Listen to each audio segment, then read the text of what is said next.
The text came in at exactly 1:04 a.m. The screen lit up against the dark of my apartment, its glow casting strange shadows across the ceiling. I blinked into the light, assuming it was a system alert or some midnight spam. But no, it was from my mother. "Sweetheart, we need to talk about Thanksgiving. Lena has taken the lead on planning this year. She's invited a few of her colleagues, and, well, she feels it's best if you don't come. We hope you understand." I sat up slowly, read it again, then again, waiting for the words to rearrange into something less absurd, something sane. Another ping. "Lena thinks your presence might create tension. She wants it to be a sophisticated evening, and she's put a lot of work into this. Please don't take it personally." I stared at the screen until my thumb finally moved. I typed one word, "noted," and hit send. That was all I gave them. No questions, no anger, no reminders. Not even a reminder of the 6 trum tom moi nhin jola I had wired to their mortgage company 6 months earlier, draining the brokerage account I'd built over 15 years, or the rental property I'd sold to make it happen. Not a word about the nights I skipped meals to hit savings goals, the years of secondhand furniture and 80-hour weeks. Not even a whisper about the papers they'd signed so desperate. They hadn't even read the fine print. They hadn't just uninvited me from Thanksgiving. They had confirmed what I hadn't wanted to admit when I paid off their debts, that love in our family had a hierarchy. And I was somewhere below optics and convenience. I didn't cry. I didn't get angry. I placed my phone on the nightstand and turned off the lamp, and in the stillness of that early morning, I realized something else. I wasn't hurt anymore. I was done. I closed my eyes and slept better than I had in weeks. By morning, I had already called my lawyer. It started with student loans and frozen dinners. My first tech job paid just enough to cover rent and ramen, but I kept my head down and worked, while others in the office chased promotions with designer bags and networking brunches. I taught myself back-end frameworks on weekends. I skipped vacations, wore the same 3 thrifted coats every winter. I never complained. By 26, I had my emergency fund. By 30, I'd saved enough to buy a small rental duplex an hour outside Seattle, nothing glamorous. Just solid, quiet, like me. Meanwhile, Lena floated from one passion project to the next. She quit law school halfway through, claimed she wanted to start a wellness brand, and racked up tens of thousands on our parents' credit cards for investor meetings in Napa and Miami. When she came home, she brought back nothing but scented candles and vague stories about potential partnerships. Every time, our parents cleaned up after her, or rather, they called me. "Can you help cover this month's minimum? She says she just needs a little more time. Lena's trying so hard, she just needs support." I sent what I could, sometimes more. I watched their mortgage payments lapse while Lena leased a new SUV with custom rims. I watched my mother cry about property taxes, while Lena posted poolside brunches on Instagram. Still, I said nothing, because I loved them. Because I thought being useful was the same as being valued. I told myself the house would stabilize them, that paying it off would stop the bleeding. I sold the duplex, took the tax hit, and transferred every last dollar I had, 6 trum tom moi nhin jola, to their lender. They called me a blessing. They promised to pay me back. They said Lena finally understood the damage she'd caused. I wanted to believe them. I really did. But 6 months later, the only thing I received was a text disinviting me from dinner. And that's when I remembered the one thing they had forgotten. I hadn't just given them money. I had made them sign a contract. I still remember the look on their faces the day I handed them the papers. Mom's eyes were swollen from crying. Dad kept rubbing the back of his neck like it hurt to admit how bad things had gotten. Lena wasn't there. She was in Tulum, supposedly networking. They hadn't even told her how close the house was to foreclosure. Or maybe they had. Maybe she just didn't care. They had called me their last hope. I told them I would help, but not without conditions. For once, I wasn't going to throw a financial lifeline with no boundaries attached. My lawyer, Marcy had drawn up a clean, binding agreement. They would have 6 months to either repay the loan in full or begin monthly rent at market rate. If neither happened, the house would be formally transferred to me, and I could do what I wanted with it. They signed without reading past the first page. "You've always been the reliable one," Mom said, clutching my hand like I was a miracle. "I don't know what we'd do without you." They didn't know that this time. I wasn't doing it for them. Not really. I was doing it to survive being part of this family without losing myself in the wreckage. Now, sitting at my kitchen table in the morning light, I opened my laptop and clicked into the folder labeled Alden, Legal. Inside was everything signed PDFs, payment confirmations, notarized forms, copies of the wire transfer, a paper trail for every promise, every cent. It wasn't spite. It was structure, my version of protection. And they had forgotten all of it. They'd been so used to my silence that they mistook it for surrender. But I hadn't forgotten. And the contract had a date on it. That date was tomorrow. I didn't want to make a scene. That was never the point. The moment I confirmed the contract date, everything fell into place. There was no speech to prepare, no confrontation to script, just a series of quiet, deliberate actions, each one an undoing of the version of me they thought I'd always be. I opened a new tab, typed in my airline rewards login, and booked a one-way, first-class ticket to the Maldives, window seat, departure. Thanksgiving morning. Then I texted Marcy, "Go ahead, serve the notice during dinner. They'll be home." She didn't ask why. She'd seen the files, heard the tone in my voice when I first came to her 6 months ago. I didn't want their house. I didn't want payback. What I wanted, what I'd always wanted, was a family that didn't make me earn my place at the table by bleeding for it. They hadn't left me out of Thanksgiving. They had freed me from one more year of pretending to belong. I closed my laptop and walked to the bedroom. In the closet. My suitcase still had the tag from my last work trip. I packed it slowly: swimsuits, linen dresses, 2 books I'd been meaning to read, and the folded copy of the contract. Not to wave around, but to remind myself I didn't imagine this. I didn't overreact. I gave them the chance to do right by me, and they chose not to. I wasn't going on vacation. I was choosing not to carry what wasn't mine anymore.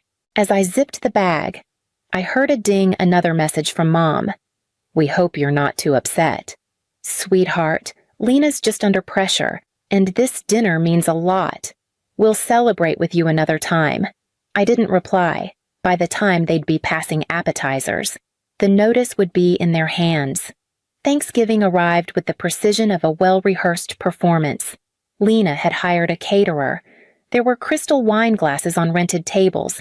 She'd posted a boomerang on her story that morning, candied pecans tumbling into a bowl, captioned, "Elevated holiday energy." What she didn't post was the moment a courier arrived at the door with a flat manila envelope bearing our family's last name. I didn't see it in person. Of course. I was at SeaTac, sipping an oat milk latte in the first-class lounge, watching rain trace soft lines across the windows. The first message came from Dad. "What is this legal notice? Call us immediately." Then, Mom, Emma. "You can't do this. This is our home." And Lena.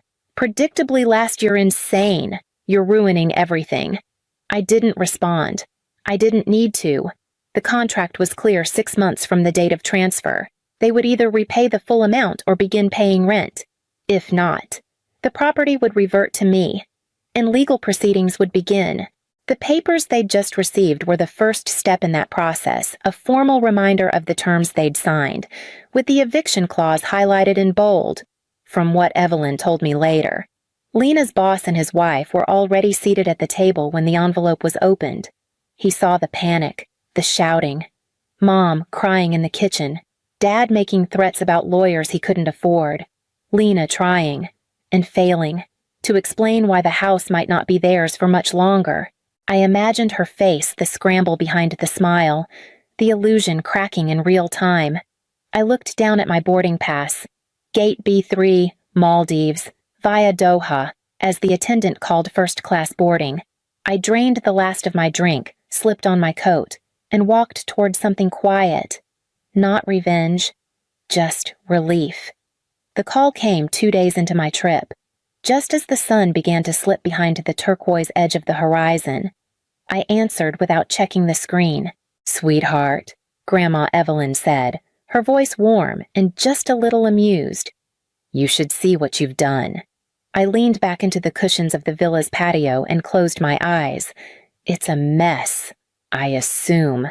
"Oh, it's magnificent," she chuckled. "Lena's perfect dinner collapsed in under 20 minutes. Your father shouted himself hoarse. Your mother was sobbing into a dish towel. The boss's wife asked if this was a bad time and excused herself halfway through dessert. I let out a breath I didn't know I'd been holding. She lost the promotion." Grandma continued. "Apparently, her boss doesn't appreciate being lied to, or hosting dinner in a house that doesn't legally belong to her family. I didn't feel joy. Not exactly. Just a clean, sharp sense of correction, of truth finally being louder than the performance. And your father," she added, voice softening. He found the statements, the ones showing Lena's been taking out cash advances in their names for months. "He's furious. First time I've ever seen him like this. That landed harder than anything else. Dad had always been silent when it came to Lena, disappointed. Maybe, but never truly angry, never willing to look her choices in the face. Until now. They want to talk." Evelyn said, "All of them. Even Lena. I think they're ready to listen." I let the silence settle between us for a beat, the waves lapping softly nearby. "I'll come home," I said. "Tell them to meet me at my place the day after I land." Grandma hummed in approval. "I've waited 15 years for someone to stand up to Hurricane Lena. Thank you for being the one." I smiled as the line went quiet. This time, I wouldn't be returning as their backup plan. I arrived in Seattle just after dawn. The city still quiet. Streets slick with rain. By the time I reached my apartment, they were already waiting. My mother stood when I opened the door, eyes tired, hands clenched in front of her like she wasn't sure if she was allowed to reach for me. Dad looked older, smaller, and Lena barefaced. Hair pulled back. Not a designer label in sight sat on the edge of the couch like someone bracing for impact. I didn't offer hugs. I didn't offer tea. I sat across from them, opened my laptop, and clicked into the presentation I'd prepared on the plane. "I'm not here to argue," I said. "I'm here to offer a path forward. 3 slides, 3 options. Option 1, sell the house. Liquidate non-essential assets Lena's car, the Aspen timeshare. Designer items and use the proceeds for a down payment on a modest home. Option 2, Dad launches the accounting firm he's always talked about. I fund it as a documented loan, with structured repayments and quarterly reviews. Option 3, Lena checks into a financial therapy program. No phones, no spending, no external funding for 1 month. I moved through each option slowly, clearly, no guilt, no apology. This isn't punishment, I said. This is structure. A future with accountability. No one spoke right away. Mom's eyes brimmed. Dad stared at the floor. Lena didn't move. Then she finally asked, "Why are you doing this?" After everything I've done, I looked at her, not the polished version. Not the storm she threw at everyone else, but the girl who used to crawl into my bed during thunderstorms. "Because you're my sister," I said. "And because I believe the part of you that wants to change is still in there." She nodded once. Barely. And for the first time. No one interrupted me when I clicked to the next slide. Lena broke first. Not with shouting or blame, but with something quieter. Her voice cracked as she said, "I don't want to be this person anymore." Her eyes stayed fixed on the rug, shoulders hunched like she was trying to disappear into the floor. I waited. Mom turned to me next. "We didn't know what to do," she said. "We were scared. Every time we tried to talk to her, she'd explode. and we let it go on because we were afraid of losing her. Dad cleared his throat. We thought we were protecting the family by keeping the peace, but we weren't. We were enabling her and failing you. I didn't respond right away. There were 100 things I could have said, a decade's worth of silence I could have broken wide open. But instead, I opened the folder on the table, the original contract. I'm not rescinding this. I said, you signed it because you needed help, and I honored that. What you do next is your choice. But this time, I won't be cleaning up without boundaries. Dad nodded slowly. We understand. Mom reached out, fingers trembling as they touched the edge of the paper. Can we still fix this? You can start, I said. Fixing is your job now, not mine. Lena lifted her eyes. I'll do the treatment, she whispered. If you'll help me get in, I'll go. I will, I said. But not because I owe it to you. Because I want the version of you who meant it when she said she wanted to change to have a chance.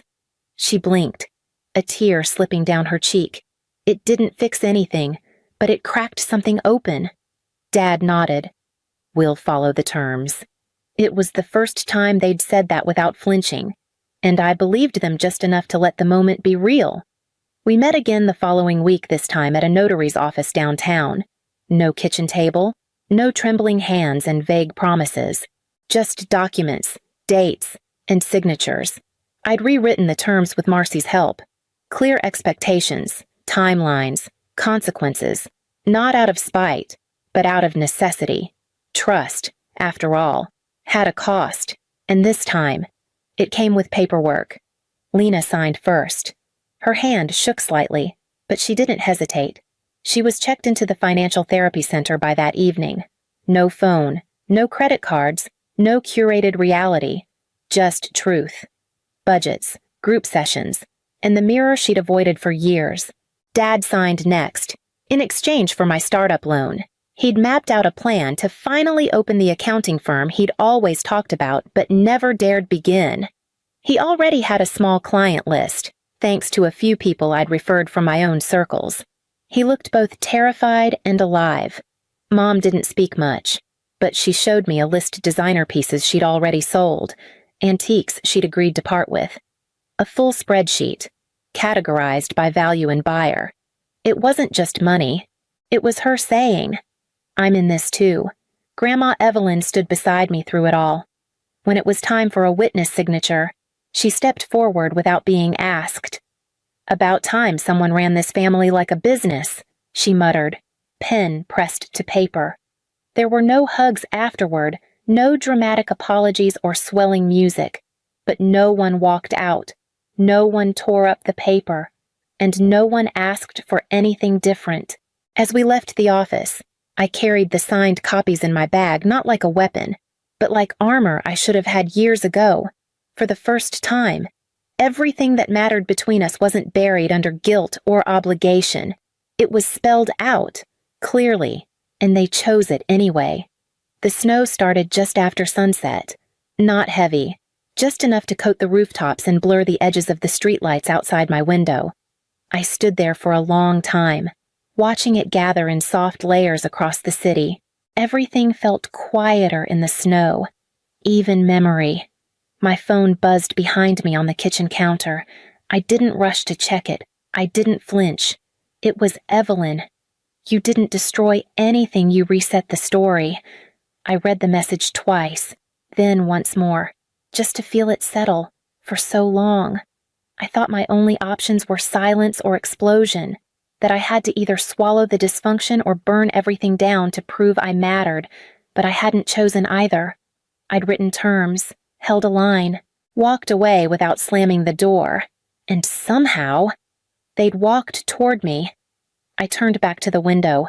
A faint outline of my reflection stared back, older than before, a little sharper around the eyes, but steady, present. Lena had been at the treatment center for 10 days. She'd sent me a letter handwritten, shaky in places, honest in a way I hadn't expected. She hadn't asked for forgiveness. She'd asked for space to keep trying. It was the most adult thing she'd ever written. Dad emailed me a rough draft of his business website that morning. No flash, just basic services, contact form, pricing. He'd even asked for feedback. And Mom. She'd forwarded me a receipt from Goodwill.